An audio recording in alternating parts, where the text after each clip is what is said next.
আজকে একটা দারুণ বিষয় তোমাদের সাথে শেয়ার করব। আশা করি সবার ভালো লাগবে।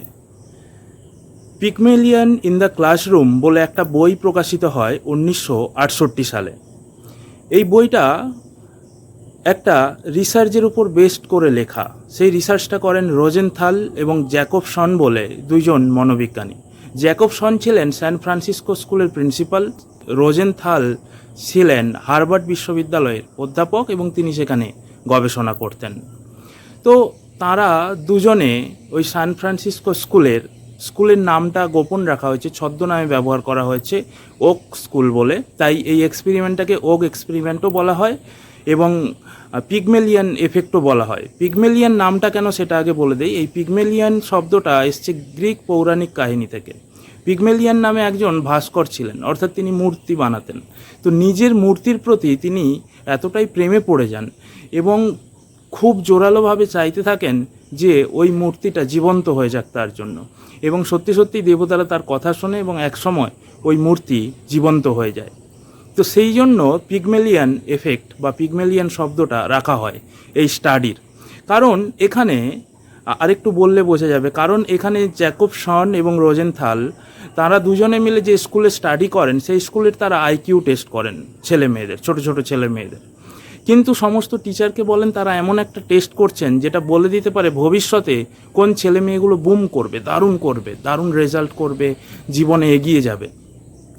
এবং তারা এই টেস্ট করার পর র্যান্ডামলি 20% ছেলে মেয়েকে বেছে নেন, কোনো টেস্টের বেসিসে নয়, র্যান্ডামলি 20% ছেলে মেয়েকে বেছে নেন এবং সমস্ত টিচারদের বলেন এই ছেলে মেয়েরা ভবিষ্যতে গিয়ে বুম করবে, ফাটাফাটি রেজাল্ট করবে, জীবনে অনেক এগিয়ে যাবে।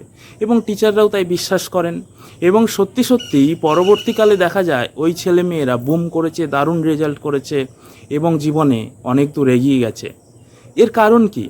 এর কারণ টিচারদের যখন বলা হয় এই ছেলে মেয়েরা ভালো করবে, তারা সত্যি ভাবেন সেটাকে এবং তারা সেই রকম বিহেভিয়ার করতে শুরু করেন ওই ছেলে মেয়েদের সঙ্গে। তাদের কেয়ারিং পাল্টে যায়, পড়ানোর স্টাইল পাল্টে যায়। ওই ছেলে মেয়েদেরকে তারা ট্রিট করতেন ভবিষ্যতের বুমার হিসেবে।